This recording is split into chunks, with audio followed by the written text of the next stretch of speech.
मैं हूं समी इब्राहिम। आप देख रहे हैं शेफील्ड लाइव। आज का सबरंग विद जावेद काजी।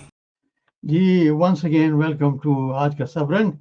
और माह रमज़ान में हम गायब रहे क्योंकि माह रमज़ान की वजह से प्रोग्राम जो है वो हमने बंद रखे। हमारे साथ आज इफ्तिखार चौधरी साहब जो हैं वो तो पहुंच चुके हैं।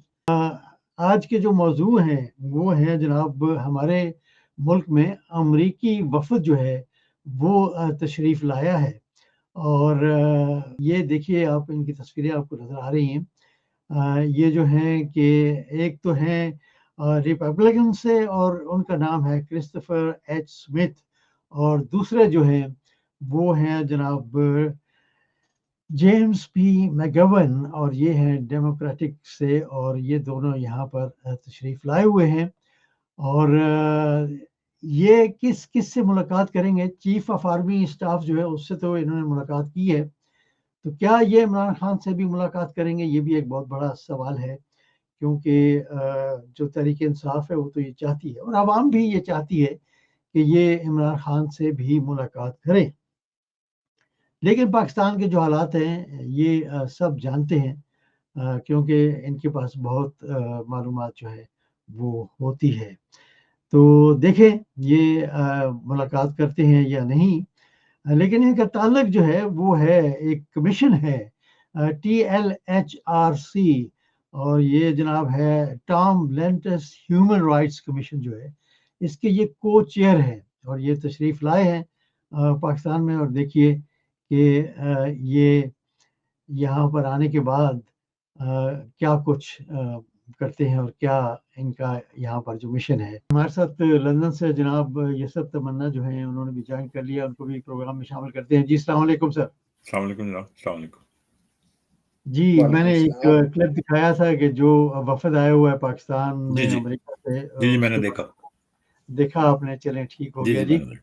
अच्छा, ये तो हमारा पहला सब्जेक्ट होगा कि क्या इमरान खान से मुलाकात होगी या नहीं। और दूसरा सब्जेक्ट है कि सदर अलवी साहब जो हैं वो बैरून मुल्क हैं, बाहर आए हुए हैं पाकिस्तान से, और काफ़ी गैदरिंग जो है उसके साथ वो खिताब भी करते हैं। लेकिन जब वो सदर थे तो बड़े खामोश थे। बाहर आकर उन्होंने फायज ईसा को भी आड़े हाथों लिए। जरा सुनिएगा। भी मुकदमा लटकाया, फिर बल्ला ज्यादा आसान है ना। उसमें एक और खबीस, क्या नाम है उसका?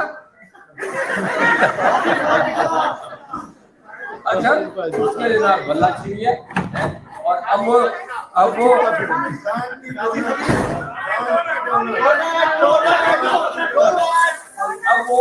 अपने आप को गंजा करके फिर रहा था कि कोई पहचान ना ले। जी सुना आपने कि अभी साहब ने फाइज ईसा के बारे में क्या कुछ कहा है, लेकिन जब वो सदर थे तो वो खामोश रहे। इसके अलावा हमारे मुल्क में, जैसे अभी चौधरी साहब कह रहे थे कि जी हमारे मुल्क से, बल्कि ये तो बेल्जियम से गया हुआ है मेरा ख्याल है, इसकी कोई फर्म थी वहाँ पे, और ये आया हुआ है पाकिस्तान में। और ये क्या कहता है? जी जी, ये क्या कहता है? पाकिस्तान के लिए आ रहे हैं। पाकिस्तान में ये तकरीबन 1000 अरब लेके आ रहे हैं, और इसमें सबसे बड़ी बात तो ये है, जी पाकिस्तान के लिए आ रहे हैं और 1000 ला रहे हैं, लेकिन ये नहीं बताया ला क्या रहे हैं। 1000 रुपया ला रहे हैं ये भी या 1000 अरब का उन्होंने मुमकिन है अरब से ला रहे हो वो। हाँ मिडिल ईस्ट से नहीं, 1000 अरब वो एन वाला अरब कह रहे हैं, एन वाला। चले ठीक है। तो यार भाई आपको भी अस्सलाम वालेकुम, क्योंकि स्टार्टिंग में जरा थोड़ी सी गड़बड़ हो गई। यस भाई, आपको वालेकुम भी सलाम। वेलकम टू द प्रोग्राम, और आपको भी सलाम। और उम्मीद है कि आपका माह रमजान और ईद अच्छी गुजरी होगी। अल्लाह का बड़ा करम है, नवाजिश है। आपको पता है थोड़ा बहुत मैं मौलवी भी हूँ, मेरा महीना अच्छा लग जाता है। अच्छा चलें ठीक है, बहुत शुक्रिया आपका। इफ्तिखार भाई, सबसे पहले ये जो वफद आया हुआ है अमेरिका से, ये दो को चेयरमैन हैं Tom Lantus human rights commission के, ये यहाँ पर आए हुए हैं। और पता नहीं इमरान खान से मुलाकात होगी या नहीं होगी। तहरीक इंसाफ वाले तो चाहेंगे और आवाम भी चाहती है कि इनकी मुलाकात उनसे हो। आपका क्या ख्याल है कि इनके आने से कुछ इमरान खान की कैद या रिहाई में कुछ फर्क पड़ेगा? पहले तो आपने उनका जिक्र नहीं किया, जैक बर्मैन का और वो टॉम सोजी का, जो ऑलरेडी मुलाकात कर चुके हैं आर्मी चीफ के साथ, और ये अमेरिकन एम्बेसी में हुई है मीटिंग, ठीक है। और उनकी अच्छा, और उन्होंने बाकी तमाम, हाँ जी, वो जी जी उनको बुलाया गया था, जो हम पीटीआई के अरकान भी, पीपल्स पार्टी के लोगों को भी, जेयूआई के लोगों को, सबको बुलाया गया था। लेकिन सिवाय 2 लोगों के, आतिफ खान और ये डॉक्टर अमजद फवाद केपीके चौधरी, के 2 एमएनए हैं, हाँ, फवाद चौधरी भी उनके दिए थे। अलावा कोई भी नहीं गया। और जब हमने पूछा उनसे कि ये क्या नाम है इनका, बैरिस्टर गौहर अली जफर और जो उमर अयूब वगैरह, ये आप लोग किधर थे, वो कहते हैं हमें ना, वो इनका दावतनामा नहीं मिला। कभी दावतनामा कैसे मिला? जब हमने आतिफ खान से पूछा, वो कहते हैं कि हम, मुझे तो उन्होंने एसएमएस किया, एम्बेसी से जिस तरह आता है कि डिनर है, यहाँ पे मीटिंग है, वहां मिलना है। तो आप पहले तो ये देख लें कि हमारी जो कंप्रोमाइज क़यादत है, वो किस तरह इतना इंपॉर्टेंट इवेंट वो छोड़ चुके हैं, ठीक है ना। और इस इवेंट में उनको जाना चाहिए था, अपना मौक़िफ़ बयान करना चाहिए था। बावजूद इसके कि ये कासिम सूरी और डॉक्टर अलवी जो है, ये आने से पहले इन दोनों से, तीनों से, बल्कि 3 सेनेटर हैं, इन तीनों से मुलाकात की थी और उनको ये सारा ब्रीफ किया था। और बल्कि अब कहा ये जा रहा था पीटीआई की तरफ से कि जनाब हम इनको एक वीडियो की से ब्रीफिंग तैयार करेंगे 25 मिनट की। बाबा वीडियो के आजकल क्या कर, अब वहां जब बैठा हुआ है आरिफ अलवी, जो आपको जुत्ते मारता हुआ नजर आ रहा है, और कासिम सूरी, क्या उनके पास इंफॉर्मेशन नहीं है? वो सारी इंफॉर्मेशन उनको दे चुके हैं। और बल्कि मेरी कल उनसे बड़ी बहस हुई है, ये मुहीद्दीन ज़ादा और ये वकार, मतलब ये बड़ा मायूसी नजार कर रहे थे कि ये जनाबे वाला इमरान खान से मिलने के लिए तैयार नहीं, आर्मी चीफ से मिले। और उनका जो बाकायदा तस्वीरें जो इशू की गई है मीडिया पे, तो वो बड़ा एक तरह का मायूसी का इजहार कर रहे थे। देखें, जो 1 घंटे की मीटिंग तय हुई थी आर्मी चीफ के साथ, लेकिन वो 2.5 घंटे तक चली है। अब बाकी बातें तो सारी वो कर चुके हैं।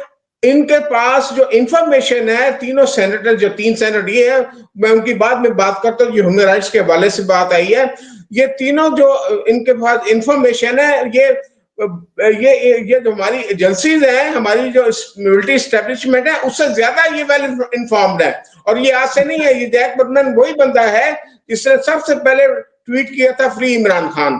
तो कहने का मकसद है कि बुनियादी तौर पे जो कहा जा रहा है मार्केट में कि ये जनाब जो मादनियात निकली हैं, और इसके बारे में आपको पता है कि इसराइल का एक आर्टिकल भी है जिसका बहुत ज्यादा कोट किया जा रहा है कि 4 महीने पहले ही बता दिया कि पाकिस्तान में जो मिनरल्स निकले उस पर अमेरिका का क्या कहते हैं नजर है। और इसी तरह ये जो ग्वादर से लेकर up to the Gilgit Baltistan, ये पूरी बेल्ट है मादनियात से भरी। लेकिन इसमें वो क्या कहते हैं कि चाइना के माशी जो उसके अहदाफ है, उसको भी कंट्रोल करना चाह रहा है। ये थोड़ा सा वास्ट सब्जेक्ट हो जाएगा। लेकिन आप ये देखें कि यहाँ पे जहां भी बात कर रहे हैं इस वक्त भी, अख्तर मेंगल और दूसरे जो नेशनलिस्ट एलिमेंट्स हैं, वो लक पास के पास एक जगह है जो मस्तूंग रोड और तफ्तान को जाता है, एक रोड हब की तरफ जाता है। मैं पर्सनली वहां को 3-4 साल उसका विजिट करता रहा हूं, और वहां पे वो नाका लगा के बैठे हुए हैं। तो आप ये देखें कि इस वायलेंस के अंदर, हम उस तरफ भी आएंगे इफ्तिखार भाई। थोड़ा सा जैसा भाई जो है उनसे भी पूछ लेते हैं कि ये जो वफद आया हुआ है, क्या इमरान खान की रिहाई या कैद पे कोई असर पड़ेगा? मेरा ख्याल है कोई इतना खास असर नहीं पड़ेगा, क्योंकि हमारे यहाँ जो सिलसिला होता है वो ये कि हमारे दुम पे उन्होंने पैर रखा हुआ मादनियात के हवाले से। अब जाहिर है उनकी प्रायोरिटीज, वेस्ट की सारी प्रायोरिटीज अब वही हैं जो यूक्रेन के हवाले से हैं, कि मतलब हमें वहां से हिस्सा दो तो फिर उसके बाद जो मर्जी हो जाए। इस वजह से ये सेनेटर्स जो आए हुए हैं, 2-3 और भी आए हुए हैं, आजकल में आए हैं, कुछ होके गए हैं, कुछ पाकिस्तानी वहां से चले, 2 जो डॉक्टर वगैरह वगैरह जो रमजान में शायद आए थे और यहाँ रुक के गए थे, फिर बाद में खबर बड़ी मुश्किल से उसकी लीक हुई और पता चला कि क्या हुआ था। ये सारे मतलब बैक चैनल रवाबत अपनी जगह है, लेकिन जब तक मिलिट्री एस्टेब्लिशमेंट इस पे राजी नहीं होती, और वो राजी कैसे होगी ये एक बिल्कुल अजीब सी बात है कि उनकी तसल्ली कैसी होगी। उनकी ख्वाहिश सिर्फ यही है कि इस सिस्टम को, हमारे सिस्टम को, इस सिस्टम को नहीं, हमारे सिस्टम को चलने दो। उनके ठीक सिस्टम को चलने देने का मतलब ये कि आप चुप करके बैठ जाएं, जो वो जैसे कर रहे हैं उनको करने दें, उसमें आप बिल्कुल दखल ना दें। इसका मतलब ये कि अगर चीज़ 1% खराब हुई है, वो 10% खराब करते हैं, आप चुप रहे, वो 50% करते हैं, चुप रहे, 75% करते हैं, चुप रहे। उसके बाद क्या होगा, अल्लाह अल्लाह खैर सलाह। उसके बाद कोई रिजीम वहाँ चेंज हो जाएगी, फिर वो नए आ जाएंगे, वो कुछ पकड़े जाएंगे, मुशर्रफ की तरह मुल्क से भाग जाएंगे, और नए लोग आएंगे, वो फिर कुछ रिकन्सिलिएशन कर लेंगे लोगों के साथ, वो कर लेंगे। ये इनका मतलब सेनेटर्स के आने का एक प्रेशर तो बिल्ट होता है, लेकिन उसका कोई हतमी नतीजा निकालना अभी मुश्किल है, क्योंकि हमारे हमारे अपने मसाइल इतने ज़्यादा हैं कि दूसरों को हम दखल देने की क्या कहें, कि मतलब क्या कहें उनसे कि तुम ना आओ, और फिर वो अपनी मर्जी से आ रहे हैं। कुछ को बुलवाया जा रहा है, जो पाकिस्तानी वहां से बुलवाए गए थे रमजान में, वो खुद बुलवाए गए थे। उसके बाद भी जाहिर है ये तारिक फातिमी गए हुए, तो उन्होंने कोई हाथ पैर मारे होंगे वहां पे, कुछ दस्त बस्ता गुजारिश की होगी, कुछ हमारा भी ख्याल नहीं, करें। वो मुर्गी वाला गया था, तनवीर मुर्गी वाला, वो वहां पे हाथ मार रहा था, जो जनरल आसम मुनीर के साथ जाती रुआबत है उसके। नहीं है, ठीक है, लेकिन वो मतलब तारिक फातमी गवर्नमेंट के हवाले से, तो सिविल जो सो कॉल सिविल गवर्नमेंट है उसके हवाले से भी तो एक आदमी तारिक फातमी भी तो गए हुए थे ना। उससे पहले वो और गए उन्हें थे उसका अपने। कोई इम्पैक्ट नहीं हुआ, बल्कि वो सर ये वही बंदा है जो मोहसिन नकवी मिला था, तो जो विल्सन से मिला था, उन्हें अगले दिन ट्वीट कर दिया फ्री इमरान खान। तो इमरान खान ने आगे से कह दिया भाई अमेरिकन अगर ये मेरे लिए डील कर रहे हैं, मैं पीटीआई तैयार नहीं है उसके लिए, ये ओवरसीज पाकिस्तानी अपने तौर पे कर रहे हैं, मेरा हमारा कोई ताल्लुक नहीं पीटीआई का। अच्छा, चले ठीक है, देखिए, आप ऑफिशियली खत्म करें भाई। ऑफिशियली पीटीआई का और इमरान खान का कहना ये है कि we are nothing to do with American efforts और जी व्हाट्सएवर। जी बिल्कुल उनकी सीधी बात है, वो कहते हैं ठीक है, वो जो मर्जी करते रहे, हमारा उससे कोई ताल्लुक ना, हमने उनसे कहा बिल्कुल है। सही। एक कंपेन तो चल रही है, इसमें कोई शक नहीं है। अब इसको पीटीआई की मदद हासिल है कि नहीं हासिल है, दर पर्दा होगी भी, और होनी भी चाहिए, क्यों नहीं हो, मतलब जाहिर है मुल्क के मफाद का मामला है, उसमें क्यों नहीं होनी चाहिए। इस वजह से ये जो सैनिटर्स वहां आ जाते हैं, अब पता नहीं उनका इन्फ्लुएंस कितना है। ट्वीट कर देना तो एक अलग बात है, जाहिर है उनकी कॉन्स्टिट्यूंसी में लोग होंगे, पाकिस्तानी होंगे, वो उनके कहते सुनते होंगे, वो ठीक है अपनी जगह।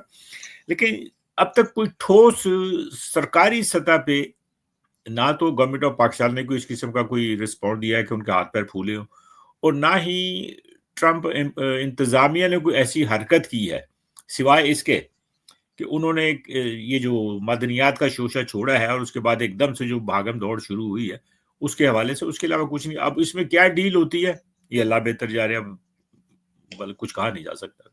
जी अच्छा, जी, इत्तेफाक है। इसमें थोड़ा सा मैं ऐड करूंगा।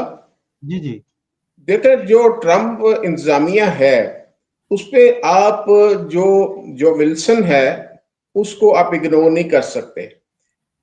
वो दो अहम तरीन कमेटियों का रुकन है, एक डिफेंस की और एक फॉरेन अफेयर्स की। वो कोशिश कर रहा है, उसने एक बिल पेश कर दिया है, उसने डेमोक्रेसी एक्ट पाकिस्तान के बारे में, जिससे पाकिस्तान के 8 जनरल और कुछ ब्यूरोक्रेट्स और उसमें पीडीएम गवर्नमेंट के कुछ लोग शामिल हैं, ठीक है। बिल्कुल सही। वो इस वक्त प्रॉपर्टी बन चुका है कांग्रेस की, पार्लियामेंट के, वो बिल वापस नहीं हो सकता। अब उस पे होनी है वोटिंग, एंड दैट इज। और उसमें मेरा अमेरिका में जो बातचीत हो रही थी कि भाई ये इसका क्या होगा, सोल्यूशन क्या करेंगे ये लोग, वो कहते हैं ये एक बड़ी बात तो ये है कि इस पर अगर ये बाइंडिंग रेजोल्यूशन लेके आ जाते हैं और ये इन पर बाइंड होगा, फिर ये जो अगर वोटिंग करा ली, जिस तरह पहले 368/7 आया था इमरान खान की हिमायत में, अगर ये इस तरह पास हो जाता है 434 कांग्रेसमैन, इसमें से अगर हाफ, ये 51% अगर ले जाते हैं, तो ये इन पर बाइंडिंग होगा कि उस पर इंप्लीमेंट कर सके। और ये सबसे बड़ी बात जो हमारी मिलिट्री स्टैब्लिशमेंट है, इसके लिए बहुत ज्यादा वो कॉशियस है, उसको बहुत ज्यादा डिस्टर्ब है, और ये सरकारी है। जो विल्सन एक सरकारी तौर पे बात कर रहे थे, बाकी ये बातें और है, ये तो बात की बात है। अब जो बात कर रहे हैं इमरान खान से मीटिंग की, देखिए इमरान खान से मीटिंग का इनको मिलने का फायदा या नुकसान कतई कोई नहीं है। इमरान, असल चीज जो 1 घंटे की मीटिंग थी इसके साथ, आर्मी चीफ के साथ, जो 2.5 घंटे तक चली है, ठीक है ना।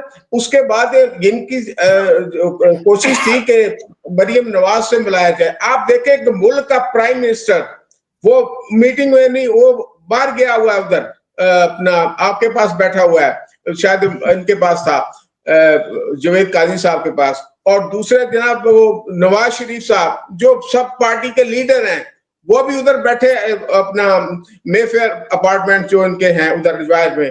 तो आप ये देखें कि इतनी इंपॉर्टेंट है। आज मैं उधर गया, ये क्या कहते हैं, कन्वेंशन हो रहा है, आधा वो खाली पड़ा हुआ, और मेहमान खुसूसी कौन था? कामरान टसोरी, ठीक है, वो जो सबसे बड़ा टाउट जिसको कंसीडर किया जाता है। और दूसरा भी अयाज सादिक भी। अगर आप यूथ कन्वेंशन करवा रहे हैं, मिनरल्स के हवाले से डिस्कशन हो रही है, तो उन्होंने ये एक बात की कि भाईजान आप पहले ये तो बताएं हमें वोटिंग राइट्स आप देते हैं कि नहीं देते।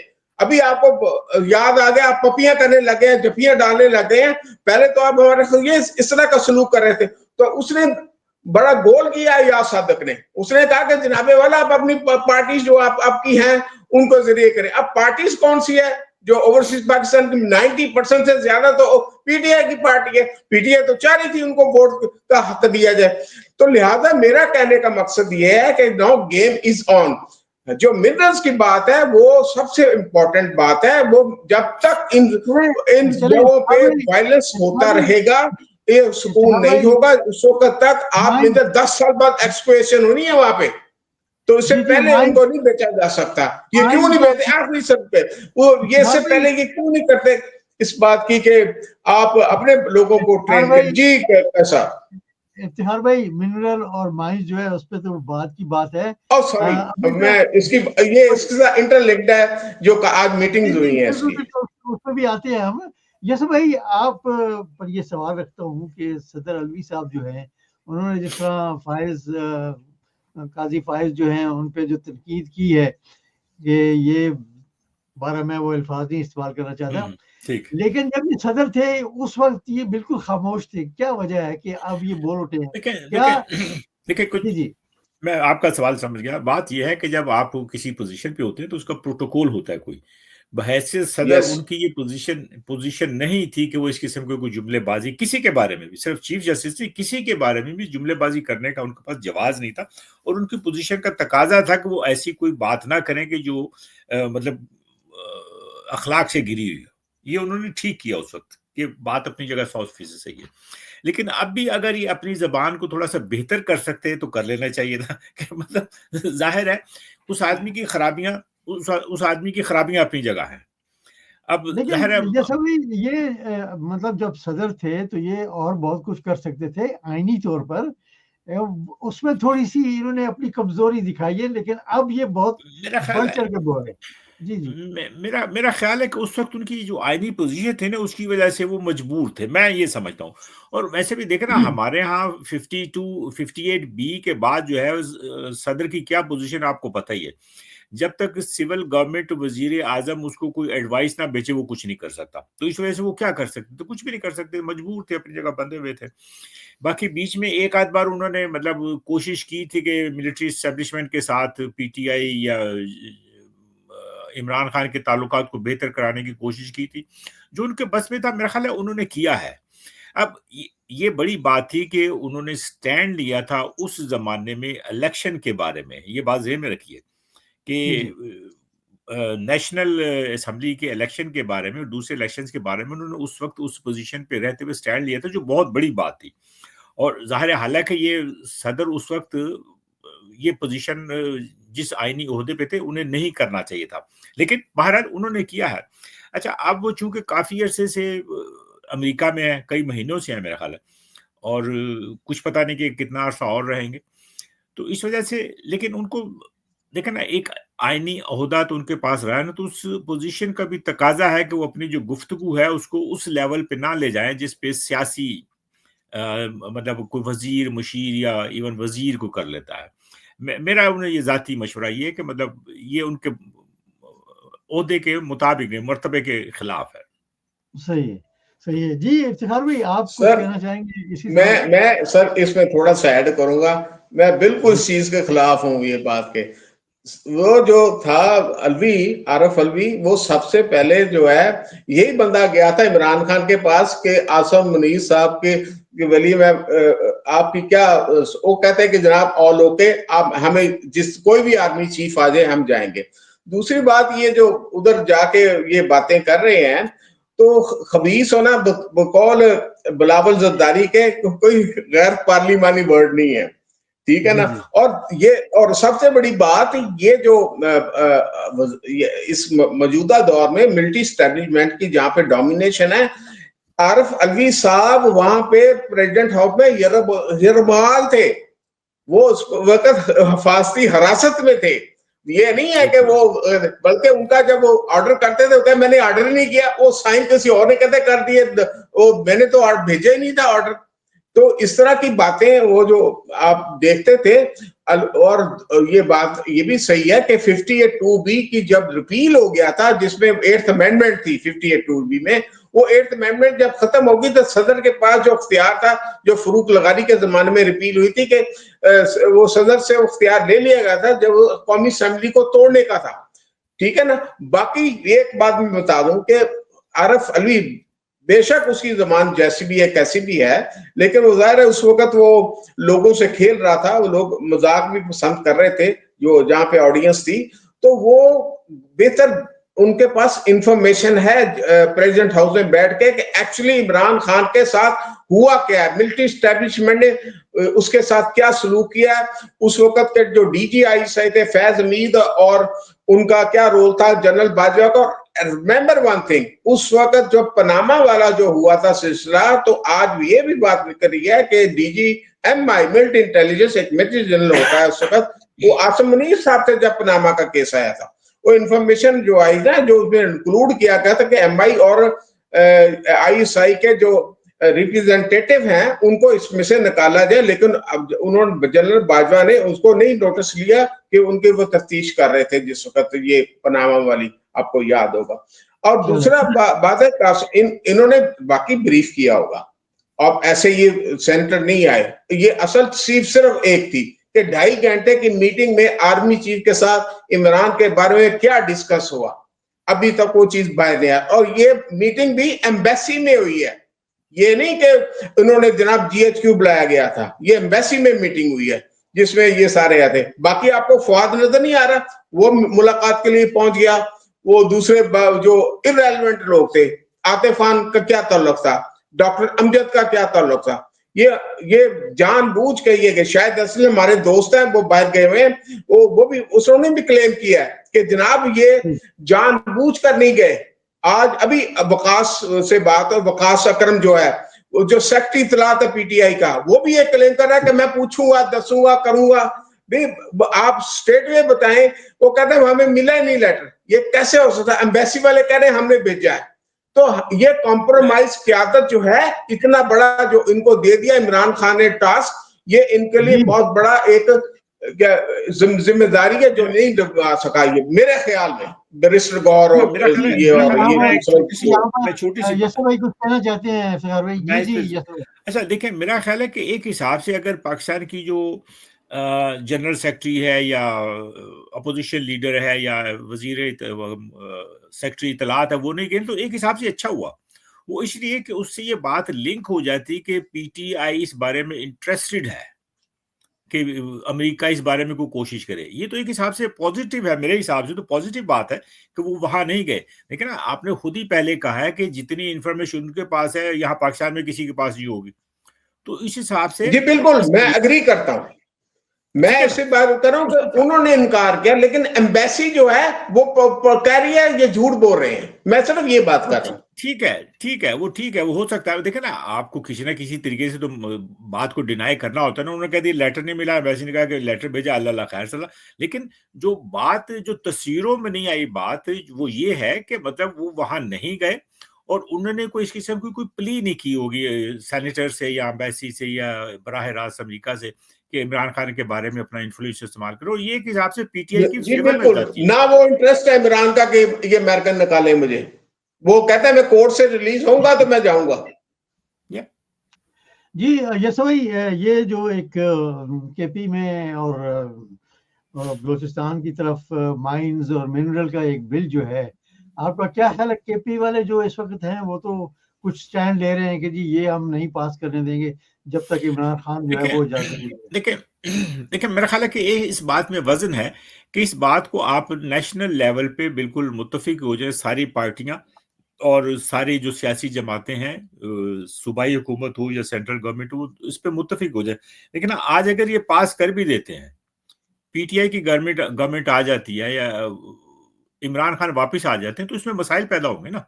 अच्छा, अगर आपने उसी तरह से ठेके दे दिए जिस तरह से कि वो प्लान कर रहे हैं, अच्छा, जी जी उसमें एक शायद बात ये भी है कि जो केपीके में जो फाटा के इलाके शामिल किए गए थे, उनका जो किरदार है वो उसमें इग्नोर किया गया। उन्होंने कहा कि पुराना हिसाब से जिसमें सेंट्रल का जो है वो हिस्सा और सेंट्रल की मर्जी चलेगी।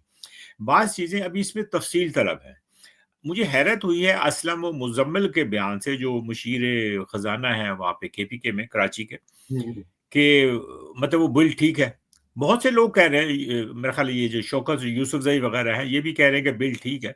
बिल मुमकिन है अपनी जगह ठीक हो, लेकिन इसमें बाज कजी है, इसमें कोई खराबी है, उसको अगर बेहतर कर लिया जाए तो इसमें कोई खराबी नहीं है। बाकी सबसे बड़ी दुआ ये करनी चाहिए कि ये जो हमारे पैसे हैं ये ज़ाया ना हो जाए, क्योंकि जो पैसे हमें हमें उम्मीद है कि ये पैसे पाकिस्तान के मुस्तकबिल के लिए बेहतर हो सकते हैं, और अगर ये वही ही साज हुआ जैसे कि ये बिजली के कारखाने लगा के हुआ है, तो उसमें तो नुकसान हमारा ही है ना, उसमें तो फायदा हमारा कोई नहीं है।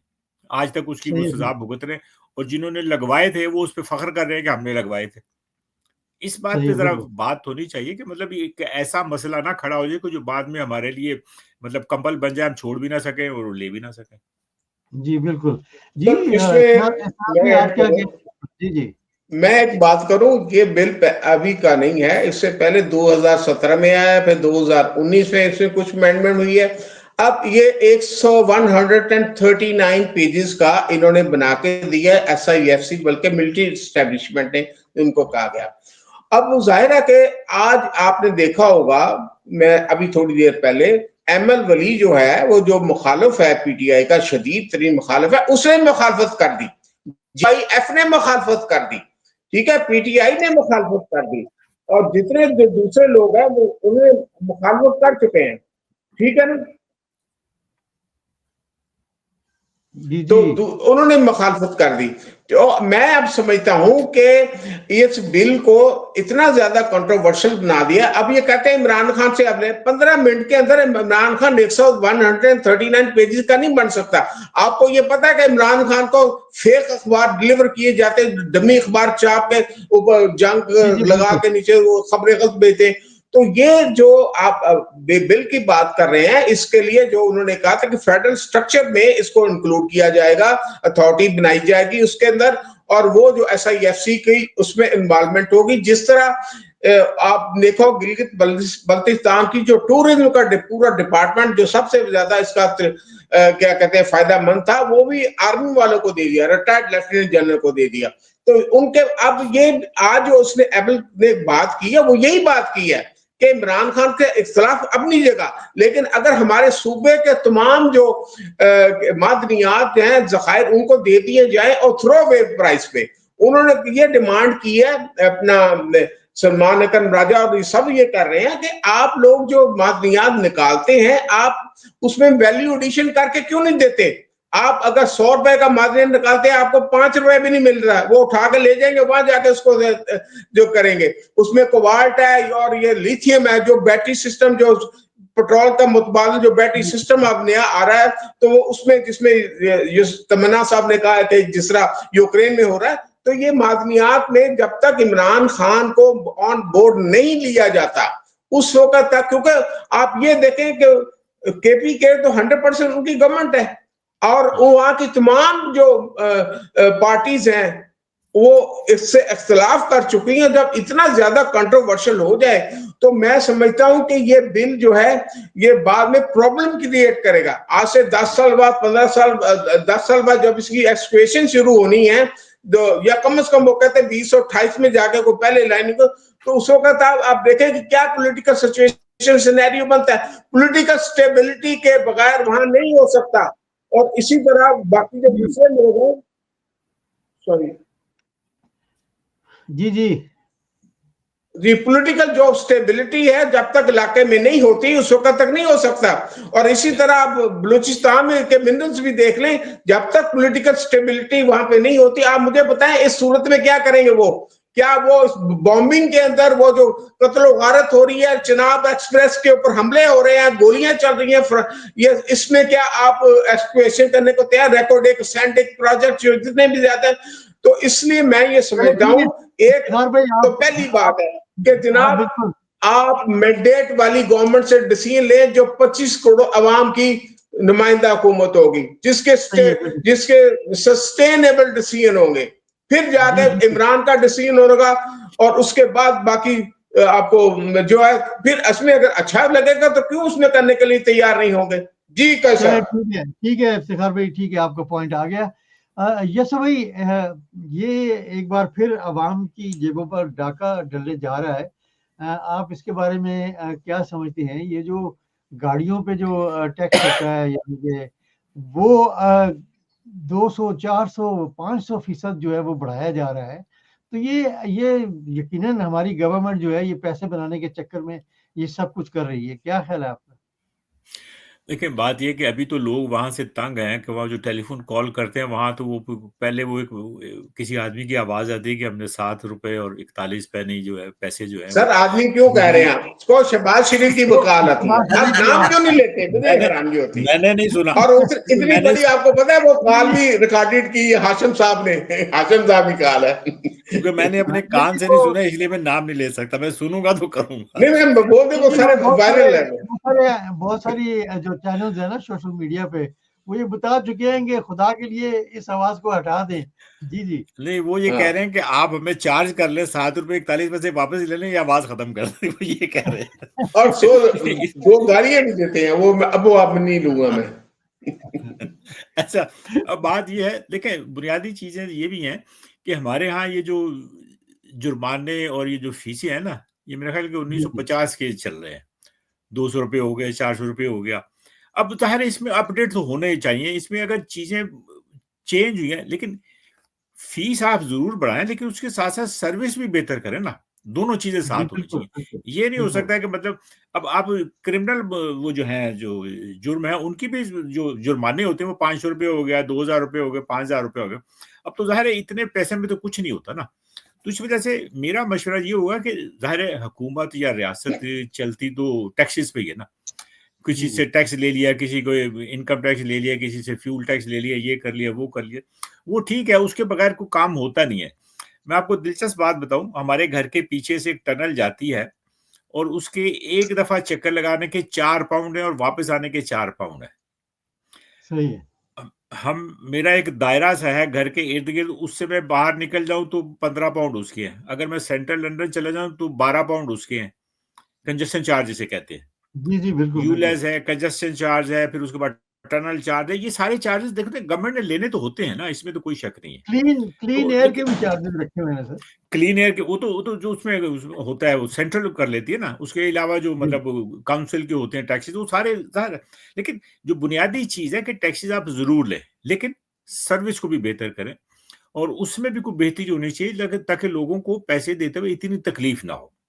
अब यह है कि आपने कई टैक्सेस जो है वो रेडियो पाकिस्तान का टैक्स भी लगा दिया, ये भी लगा दिया, बिजली के बिल में या टेलीफोन के बिल में ले लिया है, रेडियो को सुनता नहीं है। लेकिन ये ज्यादती वाली बात, जो बात गलत है वो गलत है, उसको जरा सा स्क्रूटनाइज करते रहो। चीजों को अपडेट करना चाहिए हमें।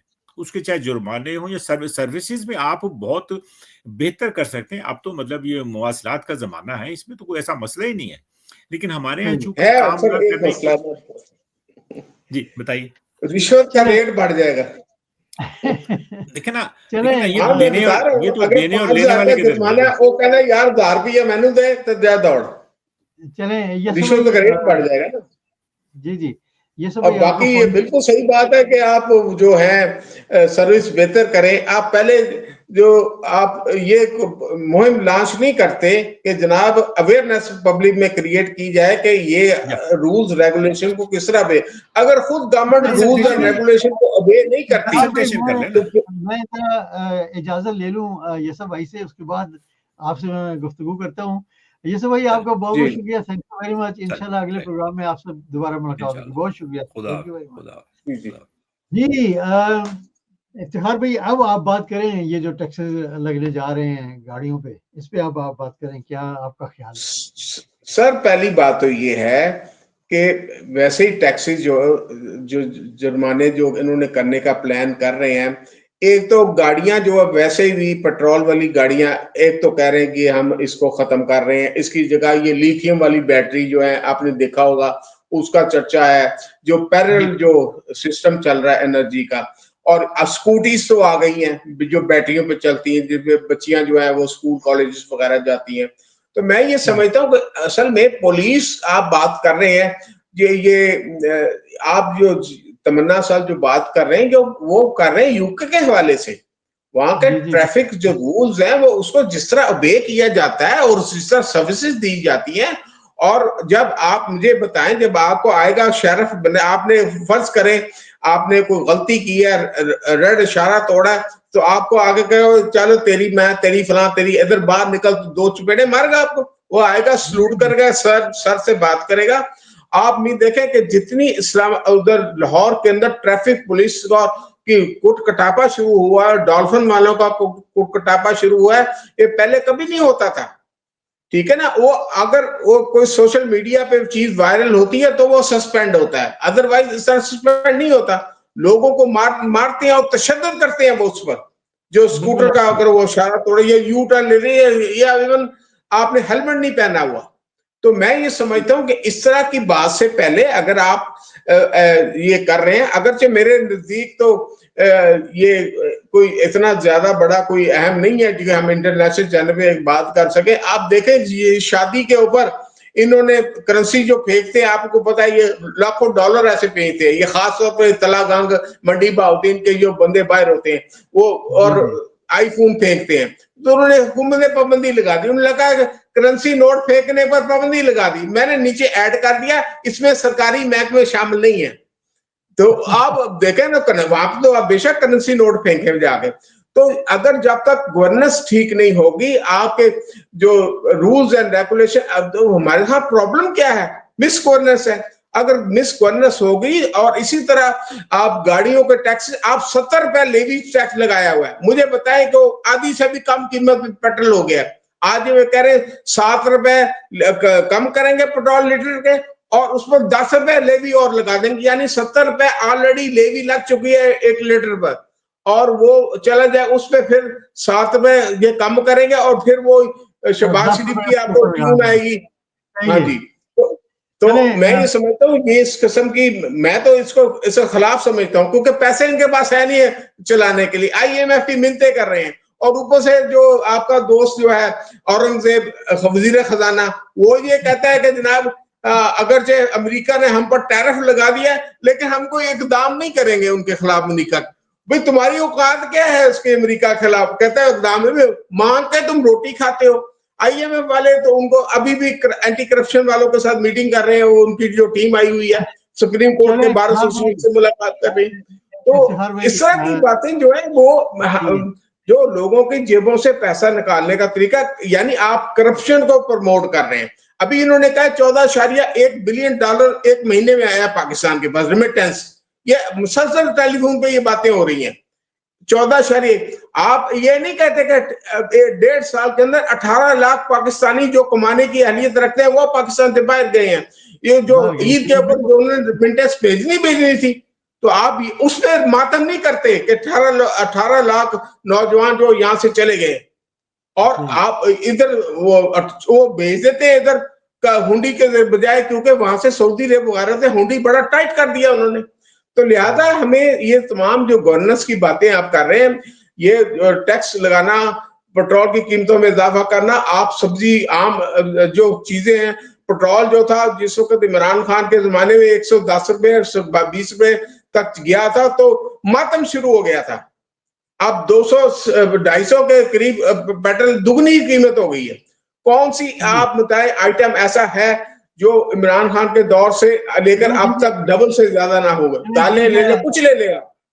तो लिहाजा ये आप सही कहते हैं, लेकिन जहां पर इतनी महंगाई हो उसके ऊपर जो है वो टैक्सेस ज्यादा मजीद लगाए जाए तो मेरा ख्याल है आवाम जो है वो पहले ही बहुत तंग आ चुकी है। भाई बिल्कुल सही। आपका बहुत बहुत शुक्रिया, थैंक यू वेरी मच। बिल्कुल और सर, इंशाल्लाह किसी दूसरे प्रोग्राम में आपसे मुलाकात होगी। बहुत बहुत शुक्रिया sir, thank you very much. Welcome sir, अल्लाह हाफिज जी, अल्लाह बहुत हाफिज। शुक्रिया जी। यही था आज का सबरंग। और महंगाई इस कदर हमारे मुल्क में हो चुकी है, लेकिन इसके बावजूद भी पैसे अवाम की जेबों से निकालने के जो तरीके हैं वो बनाए जा रहे हैं, और हुकूमत जो है वो पैसे निकालती जा रही है। अल्लाह करे हमारे मुल्क के हालात जो हैं वो ठीक हों। अगले प्रोग्राम तक मुझे इजाज़त दीजिएगा। और बड़ी माज़रत चाहता हूँ कि आज प्रोग्राम के स्टार्टिंग में पता नहीं सॉफ्टवेयर में कोई ख़राबी है या हमारे सिस्टम में कोई ख़राबी है, कुछ गड़बड़ थी। उम्मीद करता हूँ कि मेरी माज़रत आप कबूल करेंगे और अगले प्रोग्राम तक इजाज़त दीजिएगा। अपनी दुआओं में बहुत सारा याद रखिएगा और इजाज़त चाहता हूँ। अल्लाह हाफ़िज़।